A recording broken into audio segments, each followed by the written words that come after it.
Did you know that YouTube is the second largest search engine in the world after Google? Or that an average US citizen watches 186 online videos per month? The truth is, we don't watch TV like we used to. YouTube is replacing TV nowadays, as you can see in your daily life. But more importantly, you need to be aware of this fact if you want to promote your business in the most effective way with the lowest costs.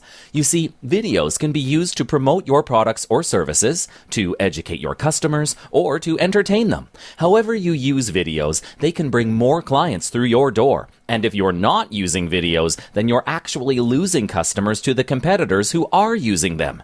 In the end, it doesn't matter what business you are in. You can benefit from using videos in your promotional campaigns.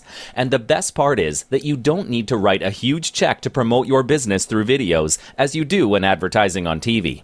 So, in your opinion, which type of video could help your business the most?